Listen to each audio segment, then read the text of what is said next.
नमस्कार, मैं हूं आपके साथ हिमानी नैथानी और 5 का प्रहार में आज हम बात करने वाले हैं कि क्या तुष्टीकरण के लिए अपने पूर्वजों को भुला देना या फिर उन्हें अपना मानने से ही इनकार कर देना, क्या ये सही है? ये सवाल दरअसल क्यों उठा? ये सवाल उठा मुख्यमंत्री योगी आदित्यनाथ के उस बयान से जिस पर उन्होंने ये कहा कि जो जय श्री राम नहीं बोलते हैं या उन्हें अपना पूर्वज नहीं मानते हैं, मुझे उनके डीएनए पर संदेह है। अब विपक्ष जो है वो तिलमिला गया है, उसको ये बयान रास नहीं आ रहा है और वो इसे धर्म के एंगल से देख रहा है। वो ये कह रहा है कि पहले तो भाई आप डीएनए का मतलब बता दीजिए, पर हम यहाँ पर ये कह रहे हैं कि इसमें परेशानी क्या है। लेकिन यहाँ पर रिपब्लिक भारत कुछ सवाल पूछ रहा है। 5 के प्रहार में आज वो 5 सवाल जो हम पूछ रहे हैं वो ये कि आखिर इससे दिक्कत क्या है। सबके पूर्वज हैं श्री राम, तो मानने से आखिर कौन है परेशान और क्यों है परेशान? दूसरा प्रहार, तुष्टीकरण के लिए क्या आप अपने पूर्वजों को भुला देंगे? क्या आप उन्हें अपना मानने से ही इनकार कर देंगे? तीसरा प्रहार, 2022 की लड़ाई पूर्वजों के क्या अब डीएनए पर आ गई है? ये मान लिया जाए कि अब जो 2022 का विधानसभा चुनाव है उत्तर प्रदेश का, वो इसी मुद्दे पर लड़ा जाएगा। चौथा प्रहार, वोट के लिए श्री राम से सियासी दुश्मनी आखिर क्यों है भाई? ऐसी क्या दिक्कत है? पांचवा और आखिरी प्रहार, 2022 में अयोध्या से जीत का आशीर्वाद मिलेगा। इन्हीं 5 सवालों पर हमारी रहेगी आज की ये चर्चा। करेंगे 5 का प्रहार, लेकिन उससे पहले देखिए ये रिपोर्ट।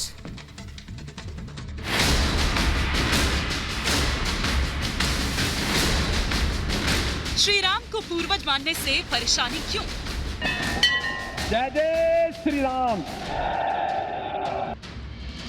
उत्तर प्रदेश की राजनीति में डीएनए की एंट्री। मुख्यमंत्री योगी आदित्यनाथ ने बयान दिया कि श्री राम सबके डीएनए में हैं और जो श्री राम नहीं बोलते उनके डीएनए पर शक होता है। मुख्यमंत्री योगी के इस बयान पर सबसे ज्यादा आपत्ति हुई अखिलेश यादव को। अखिलेश ने कहा कि योगी धर्म की बात करते हैं लेकिन डीएनए का मतलब नहीं जानते।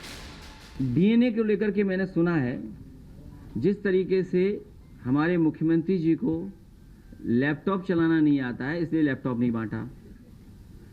आज एक नई चीज उन्होंने जानी है, किस बायोलॉजिस्ट से मिले, किस डॉक्टर से मिले, मुझे नहीं पता है।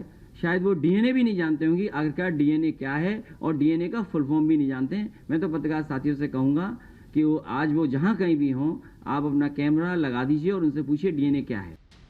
मुख्यमंत्री योगी आदित्यनाथ ने गोरखपुर में एक कार्यक्रम में कहा था, मुझे नहीं लगता कि यूपी या देश में किसी भी व्यक्ति को जय श्री राम बोलने से दिक्कत होनी चाहिए।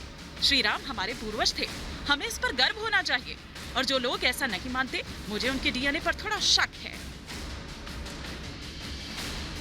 मुख्यमंत्री के इसी बयान पर तुष्टीकरण की राजनीति शुरू हो गई। अखिलेश को इस बयान में विभाजन नजर आया और उन्होंने योगी से डीएनए का मतलब पूछा। इसके जवाब में बीजेपी ने पूछा कि अखिलेश कुंभ अयोध्या से दूर क्यों रहते हैं?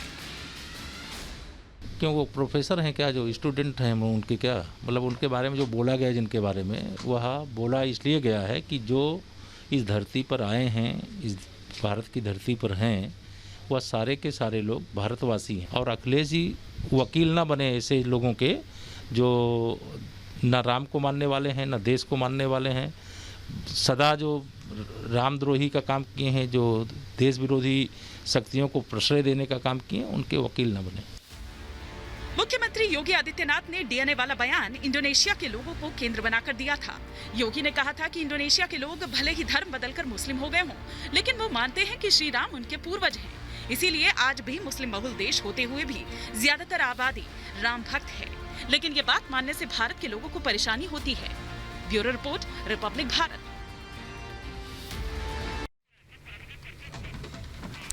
चलिए तो आइए इसी पर करते हैं चर्चा की शुरुआत और उससे पहले मैं तमाम जो गेस्ट हैं उनसे आपका तारुफ करवा देती हूं कि आज कौन कौन खास मेहमान मेरे साथ जुड़ रहा है। मनोज यादव जो कि स्पोक्स पर्सन है बीजेपी के, वो हमारे साथ जुड़ चुके हैं। साथ ही साथ सुबुई खान हमारे साथ एडवोकेट हैं, एक्टिविस्ट भी हैं, हमारे साथ जुड़ चुकी हैं। दिनेश प्रताप सिंह पॉलिटिकल एनालिस्ट हैं, हमारे साथ जुड़ चुके हैं। स्वामी चक्रपाणी महाराज हमारे साथ हैं। इनके अलावा अतुल सक्सेना जी लीडर समाजवादी पार्टी के हमारे साथ जुड़ चुके हैं। एमएच खान साहब लीडर हैं बहुजन समाज पार्टी के और असगर खान एडवोकेट हैं और पॉलिटिकल एनालिस्ट भी हैं। तो आइए चर्चा की शुरुआत हम करते हैं और अतुल सक्सेना जी, सबसे पहले आप ही से मैं चर्चा की शुरुआत करना चाहूंगी कि ऐसा क्या कह दिया मुख्यमंत्री जी ने जो इतनी तिलमिलाहट हो गई? ऐसा क्या था इसमें?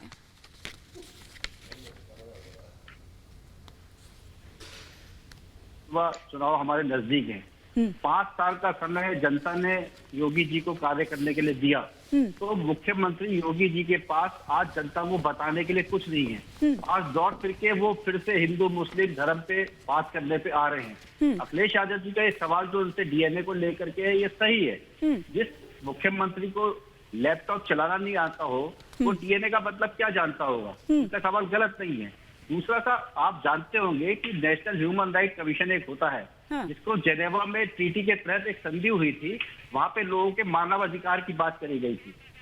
इस लोकतंत्र में हर आदमी को स्वेच्छा से अपने धर्म का प्रचार प्रसार करने का, उसे मानने का अधिकार है। ठीक बात है, आपने खुद ही अपनी बात में उस जवाब को कह दिया। तो फिर मुझे ये बताइए ना, जो आप अपनी पहली लाइन जो आपने सबसे पहले कही कि हिंदू मुसलमान कर रहे हैं, इसमें ऐसा क्या दिखा आपको वो? अच्छा हिमांशु जी, ये बताइए, आज जो सवाल है वो रोटी रोजी का है, महंगाई का है, बेरोजगारी का है। नहीं, आप वो ठीक है, मैं उस पर भी आऊंगी, बिल्कुल आऊंगी। मनोज जी उसका जवाब देंगे, लेकिन पहले इस बात का आप जवाब दीजिए ना कि ऐसा क्या दिखा आपको इसमें? नहीं, ऐसा ये दिखा कि देखिए, मैंने आपसे क्या कहा कि अपने अपने धर्म को मानने का सबको अधिकार है। क्यों योगी जी क्यों विरोधाभास करते हैं? क्यों केवल जो है मुसलमानों को उस दर्जे को नहीं देना चाहते हैं? हाँ। मैं जानना चाहता हूँ योगी जी से, क्यों आप विशेष वर्ग की राजनीति करते हैं? क्यों हिंदू मुस्लिम? ठीक है, आपकी बात का जवाब ले लेती हूँ। मनोज यादव जी, क्यों आप विशेष वर्ग की राजनीति करते हैं, ये कह रहे हैं यहाँ पर अतुल सक्सेना जी। जी देखिए, मैं ऐसा बता देता हूं, हम लोग राम को मानने वाले हैं, ये लोग रोम को मानने वाले हैं। ये लोग तुष्टीकरण करने के लिए कुछ भी कर लेंगे। ये लोग, आपने देखो, कार सेवकों पर गोली चला करके मुल्ला मुलायम की उपाधि धारण करने वाले हैं, मुलायम सिंह यादव जी। और मैं तो ये कहता हूं, धर्म बदलने से पूर्वज नहीं बदलते हैं। इनको अतुल जी को चले जाना चाहिए इंडोनेशिया में। उनके वो मुस्लिम देश है, वो मुस्लिम देश होने के बावजूद भी, अरे सुनो भाई, वो मुस्लिम देश होने के बावजूद भी, मुस्लिम देश होने के बावजूद भी वहां पर रामायण होती है, वहां पर रामलीला होती है। उनके पूर्वज अभी भी राम है। लेकिन ये तुष्टीकरण की राजनीति करने वाले, ये इनको राम से नफरत है, क्योंकि इनको टोपी की राजनीति करनी है। और ये अखिलेश यादव तो क्या है? अखिलेश यादव से मैं पूछना चाहता हूं, जो कृष्ण के भक्त थे, कृष्ण गोरक्षक थे, ये अखिलेश यादव तो यादवों का एक यादव वंश को बदनाम करने वाले अखिलेश यादव है। कृष्ण गोरक्षक थे, लेकिन ये गोभक्षकों की गोदी में बैठ करके बैठे, केवल वोट बैंक के लिए गोभक्षकों की गोदी में बैठे अखिलेश यादव। मैं पूछना चाहता हूं, राम हमारे पूर्वज है, हमारे सांस्कृतिक पुरुष है, सनातन पुरुष है, इनको समस्या क्या है? ये लोग वो लोग हैं और लॉ एंड ऑर्डर में, अरे हर धर्म को होती है समस्या। तो बता दीजिए अतुल जी, राम तो सबके है ना, राम तो सबके है, मनोज जी के भी है, मेरे भी है, सबके हैं जितने इस पैनल में बैठे हैं। आपके हैं कि नहीं है, ये बता दीजिए अतुल जी। राम तो सबके है ना। अरे अतुल जी, हर चीज राजनीतिक चश्मे से ही दिखाई देती है क्या? अतुल जी, हर चीज मैं आ रही हूँ मनोज जी, एक सेकंड, हर चीज राजनीतिक चश्मे से ही देखना जरूरी है क्या? राम तो सबके हैं, इस पैनल में बैठे मेरे ख्याल से हर कोई इत्तेफाक रखेगा इस बात से। आपको समस्या है? आपके नहीं है राम? हर चीज राजनीतिक चश्मे से देखने का काम भाजपा करती है। आपने देखा सर, आप ही की सबसे पहले लाइन थी, मैंने तो कुछ नहीं कहा। जो कृष्ण का नाम लेकर के बैठे हैं और गोभक्षकों की गोदी के अंदर बैठे हुए हैं, और अपनी राजनीति करने के लिए, तुष्टीकरण की राजनीति करने के लिए, वोट बैंक की राजनीति करने के लिए ठीक है। स्वामी चक्रपाणी जी को मैं चर्चा में लाना चाहूंगी। स्वामी चक्रपाणी जी, राम नाम से किसे परेशानी हो सकती है? देखिए, भगवान राम अखिल ब्रह्मांड के नायक है, और जिसको कहा गया है कि राम नाम की लूट है, लूट सके तो लूट, अंत काल पछताएगा जब प्राण जाएगा छूट। तो जन्म से मृत्यु तक भी राम का नाम आपको तारने वाली होती है। और जग में सुंदर है दो नाम, चाहे कृष्ण कहो या राम, बोलो राम राम राम, बोलो श्याम श्याम श्याम। बड़े दुख की बात है कि भगवान राम के नाम पे जिस प्रकार से राजनीति किया जाता है, बड़ा दुर्भाग्यपूर्ण है। तो आप ये देखिए, इंडोनेशिया जो 90% मुसलमान है, वहां पे रामलीला का मंचन होता है, राम के चरित्र और आदर्श के चलने की प्रेरणा वहां दिखती है। आप देखिए, थाईलैंड के जो राजा है उसको राम माना जाता है, तो तमाम बाली में भी रामलीला का मंचन, और तमाम देशों में भगवान राम का चरित्र का अनुकरण लोग करते हैं और इस्लाम में भी भगवान राम को स्थान दिया गया है। लेकिन इस प्रकार से जो राजनीतिक बयान और के जो मुद्दा बनाया जाता है, इससे बड़ा दुर्भाग्यपूर्ण कुछ नहीं हो सकता। क्योंकि आप देखो जहाँ काम है वहां पे, जहाँ राम है काम नहीं है, तो निश्चित रूप से कामी मानसिकता और पे काम अहंकार है। जी, मैं लौटूंगी आपके पास और मैं तब तक रिक्वेस्ट करूंगी अपने पीसीआर से कि आपका ऑडियो थोड़ा सा दुरुस्त कर लिया जाए। लेकिन अहमद खान साहब, आप इत्तेफाक रखते हैं स्वामी जी की बात से? नहीं, मैं पूरी बात सुन नहीं पाया इनकी, क्या इन्होंने कहा। ठीक है, उनके ऑडियो में थोड़ा सा दिक्कत थी। जी, तो मुझसे सवाल कीजिए, मैं सवाल आपको राम नाम से परेशानी है? क्या परेशानी है? राम तो सबके हैं ना, आपके हैं, मेरे हैं, सबके हैं, पूरे देश के हैं। नहीं तो बड़ा मुश्किल है। राम नाम से किसको परेशानी है? क्यों सवाल उठाया जा रहा है ये? हाँ। कौन परेशानी पैदा कर रहा है? हाँ। श्री कृष्ण भगवान से किसको परेशानी है? शिवलिंग से किसको परेशानी है? दुर्गा जी से किसको परेशानी है? शंकर भगवान से किसको परेशानी है? ये सवाल क्यों उठाया जाता भाई? क्यों खाली राम जी का नाम नहीं उठाया जाता है? उठाना है तो 36 करोड़ देवताओं का नाम उठाइए। ये तो राजनीति करने की चाल है और कुछ नहीं है। जब सवाल ये कर दिया जाता है कि महंगाई बढ़ रही है, तो आप कहते हो राम से तकलीफ है। राम से किसको तकलीफ है? क्यों तकलीफ होगी भाई? आप भगवान कृष्ण का मूर्ति भी लगाइए ना, वहां भी उनका भी नाम लीजिए, शिवलिंग का नाम लीजिए, दुर्गा जी का नाम लीजिए, काली माँ का नाम लीजिए। सब लोग सब तरह के भक्त हैं, लोग सब भक्त मानते हैं, सिर्फ राम को भी नहीं सब मानते, सारे लोगों को मानते हैं। हाँ। सतीश चंद्र मिश्र जी को क्या कहेंगे आप? वो कह रहे हैं कि अगर हम सत्ता में आते हैं, वैसे तो राम मंदिर अब बन ही गया है, आप ये मानिए, ठीक है ना, तो फिर वो ये कह रहे हैं कि हम आकर राम मंदिर बनाएंगे। सतीश चंद्र मिश्र आप ही के हैं ना, या उस पर भी आप कह देंगे कि नहीं हमारे नहीं है? उस पर आप क्या कहेंगे? जी जी, चलिए बना रही है। हाँ। समझ लीजिए, सुप्रीम कोर्ट का आदेश था। हाँ। और सुप्रीम कोर्ट के आदेश पर सुप्रीम कोर्ट ने कहा कि न मुस्लिम पक्ष के पास सबूत है, हाँ। न हिंदू पक्ष के पास सबूत है। हाँ। तो इसलिए मैं 142 धारा का इस्तेमाल करके मस्जिद बनवा रहा हूँ और मंदिर बनवा रहा हूँ। तो कहां से इसमें आ गए हिंदू भारतीय जनता पार्टी कहां से आ गई इसमें? 1 रुपया का चंदा दिया भारतीय जनता पार्टी ने क्या? हाँ। 1 रुपया का चंदा दिया किसी ने क्या? इन लोगों ने, आवाम ने चंदा दिया, सारे लोगों ने चंदा दिया, हमने भी चंदा दिया। अहमद खान साहब कह रहे हैं मनोज जी कि आप कहां ये भाजपा चिल्ला रहे हैं? ये नाटक क्यों हो रहा है? फिर ये जो बसपा के लोग हैं, ये लोग तो बोलते थे कि राम मंदिर की आवश्यकता नहीं है, वहां टॉयलेट बना देना चाहिए। बिल्कुल। और इन लोगों ने तो कितना प्रयास किया, कि कितने भरसक प्रयास किया कि राम मंदिर का अरे भाई बिल्कुल कह दिया आपने, बिल्कुल कह दिया आपने तो बिल्कुल कह दिया, मोहर लगा दिया आपने। Bharatiya Janata party, supreme court के फैसले ने क्या कहा? सुप्रीम कोर्ट के फैसले ने क्या कहा?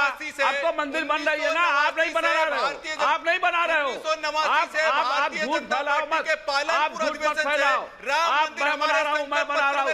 पूरे हिंदुस्तान में जितने जनता है उन्होंने चंदा दिया है और इस झोला दे के घूमने लगे और कहने लगे मंदिर में बनवा रहा हूँ, मंदिर में बनवा रहा हूँ। अरे लेकिन सतीश चंद्र मिश्र तो कह रहे हैं ना, अहमद खान साहब, लेकिन सतीश चंद्र मिश्र तो कह रहे हैं, उनके लिए क्या कहिएगा? खान साहब, लेकिन सतीश चंद्र मिश्र तो कह रहे हैं ये चीज। झूठे कौन झूठे वाले? मैं तो अयोध्या में जब राम मंदिर का फैसला आ रहा था तो आप ही लोगों ने कहा, मायावती जी ने कहा था मंदिर की आवश्यकता नहीं है और मैंने टॉयलेट बना दीजिए, मंदिर की जगह टॉयलेट बनाइए। ये झूठे लोग हैं, ये झूठ फैलाने वाले लोग हैं। क्यों? क्या ये नहीं कहा गया था कि वहां पर सुलभ शौचालय बना दीजिए? क्या ये नहीं कहा गया था कि तिलक तराजू में बोलना नहीं चाह रही हूँ, मैं बोलना नहीं चाह रही हूँ, जिस तरह के नारे दिए गए थे, जिस तरह के नारे दिए गए थे। एक सेकंड, अहमद खान साहब और मनोज जी आप भी थोड़ा सा प्लीज, बाकी गेस्ट भी हैं। सुबई खान, राम का अस्तित्व नहीं है। सुबई खान क्या कहेंगे आप अहमद खान की इस बात पर? मतलब पल में तोला पल में माशा हो जाते हैं, जब अपने को सूट कर रहा है तब तो कहेंगे हाँ ठीक है, और जब नहीं तो कह देंगे कि इसमें किसको आपत्ति हो सकती है। जी भाई आप जवाब दीजिएगा। टॉपिक मेरे दिल के बहुत करीब है और मैं जैसे किसी के ऊपर नहीं चिल्लाई, मैं चाहूंगी कि कोई ना चिल्लाए। खान साहब प्लीज, मैं आपके बीच में नहीं चिल्लाई, मैं इसे पार्टिसिपेट नहीं करूंगी इस टॉपिक पे। श्री राम की बात कर रहे हैं, सम्मान से बात करिए, मछली बाजार नहीं है ये। पार्टी नहीं बनना चाहिए। मुझे पता था ये ऐसे ही करेंगे, मुझे पता था ये ऐसे ही करेंगे, क्योंकि जो मैं बोलने जा रही हूँ ये एक्सपोज हो जाएंगे जी। ये तर्क पे मेरी बातों का जवाब नहीं दे पाएंगे तो इसलिए चिल्ला रहे हैं। एमएच खान साहब मेरी बात पूरी सुनिए और तर्क पे जवाब दीजिएगा, तर्क पे जवाब दीजिएगा। आप अपने पति का नाम बताइए। दे ही नहीं सकते आप तर्क पे जवाब। खान साहब, पति का नाम क्या है? पति का नाम बताइए, किस तरह की टिप्पणी कर रहे हैं? ये किस तरह की टिप्पणी कर रहे हैं? नेशनल चैनल पर इस तरह की कोई टिप्पणी अलाउड नहीं है। खान साहब नहीं, बिल्कुल नहीं। खान साहब माफी मांगिए सुबुई जी से। खान साहब माफी मांगिए सुबुई जी से। खान साहब नहीं, आप इस तरह से हाईजैक नहीं कर सकते डिबेट को। खान साहब आप अभी के अभी माफी मांगिए सुबुई जी से। इस तरह की पर्सनल टिप्पणी बिल्कुल अलाउड नहीं करूंगी मैं यहाँ पर। मैं नाम भी बता देती हूँ, माफी मांगिए सुबुई जी से। मैं इसको पर्सनल, कम से कम और कुछ नहीं तो अपने उम्र का लिहाज ही कर लीजिए। पर्सनल ऑफेंस नहीं मानती। क्यों मांगेंगे? मैं ये किस तरह की टिप्पणी कर रहे हैं आप? ये किस तरह की टिप्पणी कर रहे हैं एक महिला पर? मैं इनका जवाब दे देती हूँ, मैं इनका जवाब दे देती हूँ। जैसे लोग कोई समझता नहीं हो। सुबुई खान है क्या चीज है सुबुई खान? और आप क्या है? और आप क्या है? माफी मांग ले। आप अभी चुप रहिए और पहले बात सुनिए, आपको पता चल जाएगा कि सुबुई खान क्या है। एक मिनट सुबुई खान को सुन लीजिए, आपको पता चल जाएगा। साहब आप सुन लीजिए, थोड़ा सुनने का माध्यम भी रखिए। आपको टाइम दिया गया था, आपको टाइम दिया गया था। पता है कि सुबुई खान जब बोलने का माध्यम आप भी कम करिए। एक पार्टी की प्रवक्ता मत बनिए। आप सिर्फ चिल्ला सकते हैं सुबुई खान की आवाज दबाने के लिए, आप तर्कों पे जवाब नहीं दे सकते। लोग आपको पसंद करें, ऐसा ना कहें लोग कि भारतीय जनता पार्टी की पताका। मुझे मौका तो दीजिए बोलने का, मैं इनका जवाब दूंगी। इनकी या तो आवाज कम करवाइए। आप बोलिए सुबुई जी, या आप बोलिए। हमारा जवाब आप, आपका जवाब। अरे खान साहब आपका नाम सुबुई है क्या? सुबुई जी नहीं है ना क्या? छोड़ दूंगा मैं सुबुई खान के बात। इनकी आवाज कम करवाइए। थोड़ी देर शांत हो जाइए, थोड़ी देर शांत हो जाइए, पानी पी लीजिए, तब तक सुबुई जी को बोलने दीजिए। इनकी आवाज साहब थोड़ा शांत हो जाइए, थोड़ा पेशेंस रखिए। खान साहब आपको बोलने का मौका दिया गया था, आप इस तरह हाईजैक नहीं कर सकते पूरी डिबेट को। नहीं, ये बिल्कुल भी अलाउड नहीं है। आप बिल्कुल ये अलाउड नहीं है। मैं रिक्वेस्ट करूंगी अपने पीसीआर से कि इनका फेडर डाउन कर दीजिए। सुबुई जी आप अपनी बात रखिए। इन्हें पता है कि जब आपका टाइम आएगा आप वाले हैं, ये जानते हैं कि एक्सपोज होने वाले हैं। जी सुबुई जी। जी देखिए, श्री राम, मैं भारत में पैदा हुई हूं तो श्री राम उतने ही मेरे हैं जितने इस पैनल पे बैठे हुए सभी लोगों के हैं जी। मेरा पंथ इस्लाम है लेकिन मेरी संस्कृति हिंदू है। एमएच खान जैसे मुसलमानों के दिमाग में अलगाववाद के बीज डालने वाले मुसलमान और मुसलमानों को राजनीति के लिए सिर्फ वोट की तरह काउंट करने वाले मुसलमान कभी नहीं चाहते कि मुसलमान इस परिभाषा को समझे। हिंदू कोई धर्म नहीं है। यहां पे बैठे हुए लोग बोल रहे हैं हिंदू मुस्लिम मत करिए, कंपेयर करना बंद करिए। हिंदू एक सभ्यता है, संस्कृति है। इस्लाम एक पंथ है। सभी सभ्यताएं मेरी सभ्यता से निकली हैं, सभी रिलीजन मेरे धर्म सनातन धर्म से निकले हैं। आप मूल को मानने क्यों नहीं देना चाहते हैं? ठीक है, 1400 साल पहले मेरे पूर्वजों ने एक पूजा पद्धति चुन ली, कुछ ने डर के मारे चुनी, कुछ ने प्रेम से चुन लिया, लेकिन आज चलिए आपका रिलीजन इस्लाम है, मान लिया, लेकिन वो बहुत पर्सनल चीज है। मैं जानमाज पे नमाज पढ़ती हूँ, मेरी पर्सनल रिलेशनशिप है अल्लाह ताला के साथ, लेकिन जब मैं जानमाज फोल्ड करती हूँ तो मैं दाल चावल रोटी मांगती हूँ, पास्ता पिज्जा नहीं मांगती। मैं सपने हिंदी में देखती हूँ, अरबी में नहीं देखती। मैं बुर्का क्यों पहनूं जब मेरे देश की भौगोलिक स्थिति इतनी अच्छी है, ज्योग्राफिकल प्लेसमेंट इतनी अच्छी है कि मैं हर तरह का कपड़ा पहन सकती हूँ। मैं क्यों अपने आप को काले बुर्के में लपेटूं? ये फर्क आप मुसलमानों को नहीं समझने देना चाहते। मुझे हिंदू होने के लिए इस्लाम छोड़ने की जरूरत नहीं है। My name is Khan and I am a proud Hindu. मैं बार बार बोलती हूँ और आप इसलिए मेरी बात को दबाने की कोशिश करते हैं। श्री राम से परेशानी मैं बताती हूँ क्या है।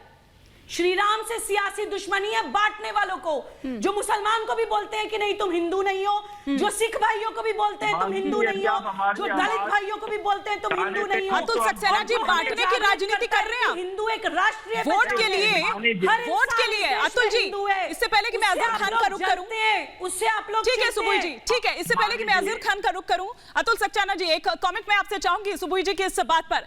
ये वोट के लिए ये सियासी दुश्मनी क्यों? आप बांटने की राजनीति करते हैं, ये कहकर सत्ता में वापसी करेंगे क्या आप? हिमानी जी, जो आज सुई जी ने बहुत अच्छी बातें करी, वो बातें जाके बीजेपी का एक सांसद है ना धर्मेंद्र कश्यप, जिसने अभी जागेश्वर धाम में जाकर के सावन के महीने में मंदिर परिसर में जाकर के जिस तरीके से वहां के पुरोहित से बदतमीजी गाली गलौज करी है, जरा सुई खान को बोलिए जाकर के उन्हें समझाएं। जितनी अच्छी बातें उन्होंने इस चैनल में बैठ कर योगी आदित्यनाथ को समझाएं, भाजपा के नेतागणों को समझाएं कि हर धर्म की, हर समाज की इज्जत करना वो सीखें। बांटने का काम ये भाजपा के लोग करते हैं, बांटने का काम समाजवादी पार्टी नहीं मुझे करती कुछ है। सेकंड्स दीजिएगा प्लीज, इन्होंने मेरा नाम लेके बोला है, मैं इसका काउंटर करना जी चाहती जी मैं चाहूंगी, बिल्कुल चाहूंगी, लेकिन मेरे पास दो और गेस्ट भी हैं जिनका अभी एक भी रिएक्शन नहीं हुआ है। असगर खान साहब, मैं आऊंगी, सुबुई जी आपके पास आऊंगी, आप अपनी बात तैयार रखिएगा, लेकिन असगर खान जी का मैं क्विक रिएक्शन इस पर ले लेती हूँ। असगर खान जी, देखिए, सबसे पहले तो हम आपको ये बताएं कि जहां तक राम का सवाल है, ये हमारा मजहब है कि हम सब मजहबों की इज्जत करें। ये हमारे दीन में, हमारे इस्लाम में कहा गया, इसलिए हम राम की भी इज्जत करते हैं और रहीम की भी इज्जत करते हैं, दूसरे दीगर मजहबों की भी इज्जत करते हैं। लेकिन ये कह देना कि साहब DNA चेक कर रहे हैं और हम ये चाहें कि हमें पूर्वज कौन है, ये हमें योगी जी नहीं चाहते। योगी जी को खुद नहीं मालूम अपने मजहब की परिभाषा। ये बच्ची जो अभी बोल रही थी, क्या नाम है, सुषमा सुबुई, ये इनको अपने मजहब की परिभाषा मालूम, अपने मजहब की बातें मालूम है। जिसकी कह रहे हैं मैं क्यों ओढ़ूं बुर्खा, इसके बारे में मालूम है, इनसे मालूम करना। आप इन सब के लिए सब्जेक्ट ऑफ डिबेट सुबुई खान क्यों हो रही है? टॉपिक पे बात करिए, श्री राम पे बात हो रही है। आप लोगों को इतना क्यों खटक रही हूँ मैं आंखों में, क्यों चुभ रही हूँ आप लोगों को मैं आंखों में? क्योंकि मैं एक्सपोज कर रही हूँ आपकी राजनीति। आप कैसे मुसलमानों की लाशों पे राजनीति करते हैं? आपके लिए इस्लाम सिर्फ एक पॉलिटिकल एजेंडा है। एक्सपोज हो रहे हैं आप सबके सामने। आप नहीं जानते हैं मजहब को, आपके लिए सिर्फ राजनीति है, आपको सिर्फ इस्लामिक स्टेट की राजनीति करनी है। ठीक है, मुसलमानों को ब्रेन डेड दिनेश प्रताप सिंह जी, आपका एक क्विक रिएक्शन, आपका एक क्विक रिएक्शन। देखिए, मैं आपको बता दूं यहाँ पर असगर खान जी कि इंडोनेशिया के लोगों के संबंध में दरअसल मुख्यमंत्री योगी आदित्यनाथ ने यह बात कही थी। मैं आगे आऊंगी, उस पर ग्राफिक्स भी कुछ मैं यहाँ पर दिखाऊंगी, लेकिन सबसे पहले दिनेश जी का एक रिएक्शन। जी हिमानी जी, मैं सिर्फ ये कहना चाहता हूं कि पैनल पर 3 खान बैठे हुए हैं, जरा इसी में फर्क देख लीजिए। एक तरफ सुबोही खान बैठे हैं, दूसरी तरफ असगर खान बैठे हैं, तीसरी तरफ एमएस खान बैठे हैं, लेकिन तब के संस्कारों में फर्क देखिए। कैसे इनके भगवान राम कैसे हो सकते हैं? राम जो है मर्यादा सिखाते हैं। अभी एक बाप दादा की उम्र के खान साहब बैठे हैं, किस तरह की भाषा एक नारी के प्रति और उनकी नफरत कैसे उजागर होती है, आप देख लीजिए। ये राम को मान सकते हैं? इस देश में जिन जिन लोगों को राम को नहीं माना है, उनका हद शराब देखिए। पहले कांग्रेस पार्टी ने राम के अस्तित्व को इंकारा था, राम सेतु को इंकारा था, सर्वोच्च न्यायालय में जाकर उन्होंने एफिडेविट दिया था। आज कांग्रेस पार्टी नेपथ्य में है, अब समाजवादी पार्टी वही काम कर रही है। समाजवादी पार्टी भी आज राम से नफरत कर रही है। ये जो एमएस खान साहब बैठ के यहाँ बात कर रहे हैं, ये 1400 साल पहले अगर यहाँ पर इस्लाम आया, आपने एक पूजा पद्धति को अपनाया, उसके पहले आप क्या थे? उसके पहले आपके दादा बाबा परपाजा क्या थे? बताइए ना।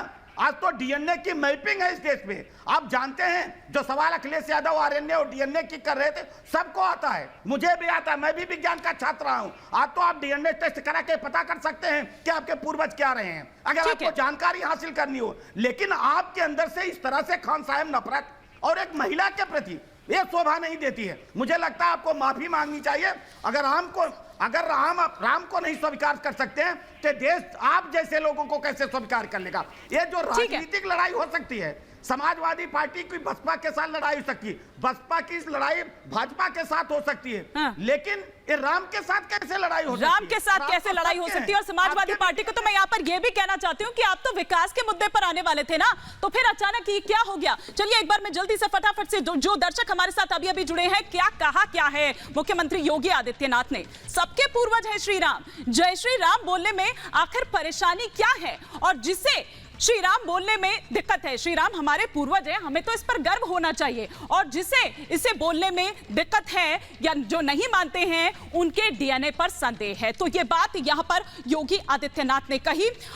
यहां पर हम बात करेंगे स्वामी चक्रपाणी से। स्वामी चक्रपाणी जी, ऐसा तो कुछ भी नहीं कहा इसमें मुख्यमंत्री योगी आदित्यनाथ ने। क्या आपको लगा कुछ भी ऐसा इसमें जिसमें इतना ज्यादा तिल मिलाने की जरूरत है, या जैसे हिंदू मुस्लिम कर रहे हैं यहाँ पर अतुल सक्सेना जी बांटने की राजनीति कर रहे हैं, बांटने की बात कर रहे हैं, ऐसा कुछ दिखा आपको?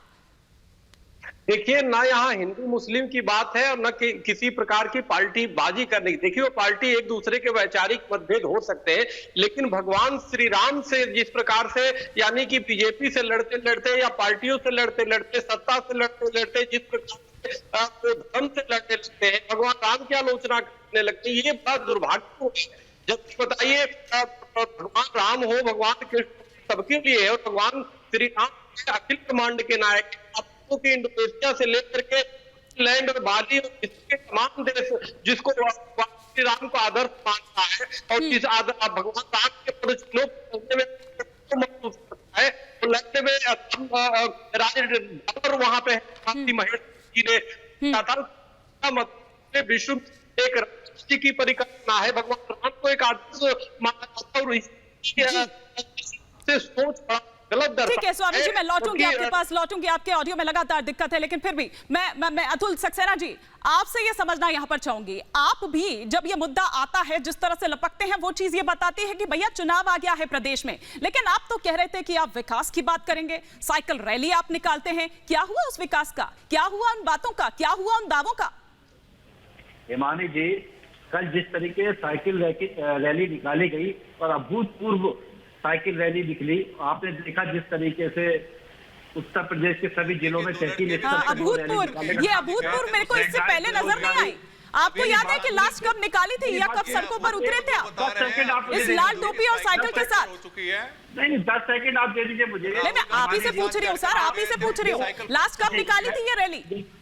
देखिए, लास्ट कब निकाली थी, मैं ये आपसे पूछ रही हूँ, याद है आपको? आप ये देखिए, पूरे पिछले जब से 2017 के बाद से, जब से हम लोग विपक्ष में जनता की आवाज की, जनता को आवाज को उठाने का कार्य कर रहे हैं, जिस तरीके से आज जनता दुराचार, अत्याचार, दुर्व्यवहार, हाँ तो मतलब तभी निकलेगी ना जब चुनाव आएगा, जब चुनाव आएगा तभी उतरेंगे ना आपके नेताजी सड़कों पर। जिस तरीके से राम का विषय छेड़ते हैं, जब चुनाव आएगा तभी उतरेंगे ना, मतलब अतुल जी बात तो यही है ना, जब चुनाव आएगा मतलब तभी उतरेंगे। जिस तरीके से योगी जी अयोध्या जाते हैं, 43 करोड़ रुपए का लैपटॉप घोटाला, तो अखिलेश जी भी चले जाएं, वो क्यों नहीं जाते? उनको क्या परहेज है कुंभ से और अयोध्या से? अतुल जी, योगी जी जाते हैं, आपको उस पर भी आपत्ति हो रही है, तो चले जाए ना अखिलेश जी। नहीं, अखिलेश जी तो लगातार यात्राएं करते हैं। अच्छा, वर्ग विशेष में जाते हैं, हर समाज में जाते हैं, पर योगी घर में यात्रा अयोध्या क्यों नहीं जाते, कुंभ क्यों नहीं जाते? पिछले 5 सालों में अखिलेश यादव ने विपक्ष की भूमिका भी नहीं निभाई है, ऐसा था जो यादव समाज के साथ और कृष्ण भगवान के साथ सबसे बड़ा अपमान किसी ने किया तो अखिलेश यादव ने किया है। अखिलेश यादव गो रक्षक जो कृष्ण भगवान थे, उनकी मर्यादा को छोड़ करके तार तार करके गो भक्षकों की गोदी में बैठ गए। तो आज जितनी मौतें हुई हैं उत्तर प्रदेश, अरे कोरोना काल में आप थे कहाँ? अखिलेश यादव तो बोल रहे थे कि हम लोग तो ये तो बीजेपी की वैक्सीन है, वैज्ञानिकों का अपमान कर रहे थे। जब भारतीय जनता पार्टी सड़कों पे थी, अतुल सक्सेना जी, उन्होंने तो खूब दौरे किए, और उस नोएडा, जिससे आपको नोएडा भी और जोड़ लेती हूँ मैं अयोध्या और कुंभ के बाद, उससे भी आपको परहेज होती है ना, उससे भी परहेज होती है, वहां के भी खूब चक्कर काटे योगी जी ने, तो आपने तो नहीं काटे आज तक। नोएडा से भी परहेज है, अयोध्या से परहेज है, कुंभ से परहेज है, नोएडा से भी परहेज है ना, उनका काम है, पर हमें इसमें दिक्कत। अच्छा तो ठीक है, अब काम है, चलिए अब आप इस बात पर आ जाते हैं। कृष्ण से परहेज है, इनको केवल और केवल वोट बैंक की राजनीति, तो फिर आप ये क्यों कह रहे हैं विशेष वर्ग से प्यार है? जनता के लिए रोजी रोटी का मुद्दा है, जनता के लिए राम। अरे भाई, विकास किया योगी आदित्यनाथ जी ने, सबका साथ, सबका विकास, सबके विश्वास के तहत काम किया है, सभी वर्गों को एक नजर से देखा है। ये अखिलेश यादव नहीं है, अखिलेश यादव की तरह नहीं है जो मई समीकरण पर सरकार चलाते। मुस्लिम यादव समीकरण तुष्टीकरण की राजनीति करके राम सेवकों पर गोली चलवाने वाले, राम के नाम के ऊपर हाहाकार मचाने वाले, राम को अपना पूर्वज मानने से मना करने वाले, कृष्ण को अपना पूर्वज मानने से मना करने वाले। ठीक है। देखिए सुबुही जी बहुत देर से इंतजार कर रही हैं और सुबुही जी आप यहाँ पर ठीक है सुबुही जी आप जवाब देना चाह रही थी उस वक्त अहमद खान साहब ने जो कहा और साथ ही साथ असगर खान साहब ने जो कहा। आप ठीक है अतुल जी, ठीक है, आपको देखिए आपको पूरा टाइम मिला, आपने अपनी बात रखी। आप सुबुही जी। जी देखिए, मैं उत्तर प्रदेश की और मुसलमानों की चिंता करने वाले इन तथाकथित बुद्धिजीवियों को एक मुसलमान और उत्तर प्रदेश की बेटी जवाब देना चाहती है। इन लोगों को परेशानी योगी जी से क्या है, मैं अभी आपको एक्सप्लेन करती हूं।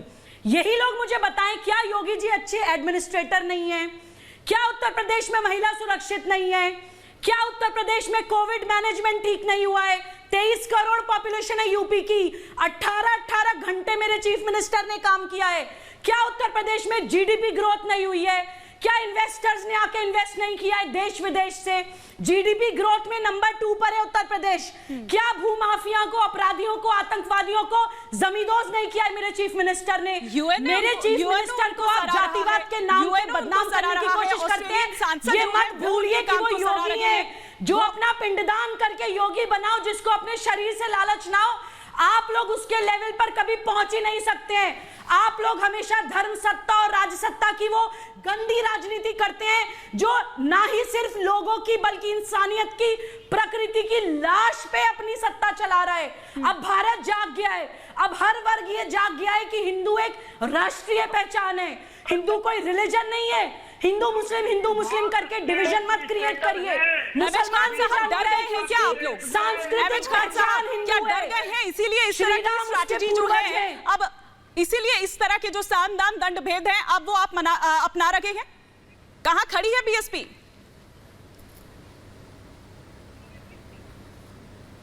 बीएसपी जहां खड़ी है जनता देख रही है। आपकी निगाह में नहीं है तो मैं नहीं कह सकता कि आपकी निगाह में कुछ नहीं है। बीएसपी जहां भी है, जो भी चुनाव आए हैं, जितने भी बुरे हाल में रहे हैं, तो भी 20% वोट हमको बीएसपी को मिला है। ऐसा आप नहीं कह दीजिए बीएसपी कहां खड़ी है। अरे भाई ठीक है, आप अपना एजेंडा चला रहे हैं। आज योगी आदित्यनाथ जी को 5 साल के काम को गिनाना चाहिए कि हमने क्या काम किया है, न कि डीएनए बताना चाहिए कि डीएनए बताइए। तो सर, ये डाइवर्जन है। सुना नहीं क्या? अपने काम को ना बताने का डाइवर्जन है। आपने नहीं सुना क्या, या सुनना नहीं चाहा? बता तो रहे थे, वही उपलब्धियां तो बता रहे थे। और अभी तो सुबुह जी ने गिना दी है। गंगा में बह रही थी, लाशें देखी नहीं आपने? नहीं सुना? आपने लाशें नहीं देखी गंगा में बह रही थी? आपने देखा नहीं कि 100 के पार डीजल चला गया? आपने देखा नहीं पेट्रोल 100 के पार चला गया? आपने देखा नहीं महंगाई कहां पहुंच गई? समय ब्राह्मण याद आएंगे आपको। आपको लाशें तैर रही थी गंगा में, दिखाई नहीं दी आपको? गंगा जी में लाशें तैर रही थी, नहीं दिखाई दी? कफन लोचा जा रहा था, नहीं दिखाई दिया आपको? मायावती जी कहां थी? आपको महंगाई नजर नहीं आ रही है? आपको कितने लोगों के घर में, हर गांव में कम से कम 5 आदमी मरा है इस कोविड काल में। किसको क्या सहायता मिली है? कुछ नहीं मिली है। जनता की आपको चिंता नहीं है। अरे पक्ष में रहते हो तो कुछ नहीं कर पाए, कम से कम एक अच्छे विपक्ष की तो भूमिका निभाते। कोरोना काल में मैं पूछता हूँ मायावती जी और उनकी बीएसपी पार्टी बोल लीजिए, मैं नहीं बोलता, मैं दूसरे के बीच में नहीं बोलता। अहमद खान साहब, मैं सिर्फ इतना कह रही थी कि विकास को कब आप मुद्दा बनाएंगे? आपकी पार्टी की लाइन क्या है? बीएसपी कहां खड़ी है? फिर से पूछ रही हूं मैं वो सवाल, ठीक है, आपने जो भी सवाल किए उसका जवाब मनोज जी ने दे दिया। आपके जो भी प्रश्न थे, आप जो भी सरकार पर सवाल उठा रहे थे, उसका जवाब मनोज जी ने दे दिया। अब आपसे जो मेरा सवाल है उसका तो जवाब दे दीजिए, फिर मैं दिनेश जी के पास जाऊंगी। नहीं, मैं आपसे यही कह रहा हूँ, ये वोट बैंक की राजनीति करने वाले इनके पास कोई जवाब नहीं मिलेगा। बह रही थी, किसने नहीं देखा? पेट्रोल 100 रुपए के ऊपर बढ़ गया है, ये कौन नहीं देख रहा है? डीजल 100 रुपए के पार पड़ा। तो उठाइए ना ये मुद्दे, किसने मना किया है? दिनेश जी उठाए ना ये मुद्दे, किसने रोका है? तो ये मुद्दे तो हमारे गांव में चल रहे हैं। ये गांव मुद्दे चल रहे हैं। दूसरी चीज मैं कह रहा था, कभी आप खान साहब से सवाल पूछ रहे थे, अतुल जी से भी आपने एक सवाल पूछा था। मैं इनसे ये पूछना चाहता हूँ, जिन पार्टियों के मुख्यमंत्रियों की इतनी साहस नहीं हो पाया, उतने मुख्यमंत्री अपने 5 साल के कार्यकाल में नोएडा आ जाए, गौतम बुद्ध नगर आ जाए, साहस नहीं कर पाए। इतनी दकिया विचारधारा अगर हो कि मुख्यमंत्री की कुर्सी चली जाएगी अगर किसी जिले में कहां से बात कहां ले जा रहे हैं? विकास की बात बात का जवाब नहीं है। खान साहब बताइए ना, मायावती जी अपने पूरे 5 साल के कार्यकाल में चलिए ठीक है मैं माफी के साथ आप सभी को रोकना चाहूंगी, समय इतनी ही इजाजत दे रहा है। बहुत बहुत शुक्रिया आप सभी का हमारे साथ इस चर्चा में जुड़ने के लिए। लेकिन जिस तरह से रिपब्लिक भारत आपसे जुड़े तमाम मुद्दों को उठाता है, हम लगातार आपसे पूछते हैं कि कौन सी ऐसी खबर है या कौन सी ऐसी बात है जो आप चाहते हैं कि चले, दिखाई जाए, या ऐसी कोई बात, तो आप हमारे साथ कू पर जुड़ सकते हैं। अपने जो भी विचार हैं आप कू ऐप के जरिए अपने विचार रख सकते हैं। फिलहाल यहां पर रुकेंगे एक छोटे से ब्रेक के लिए।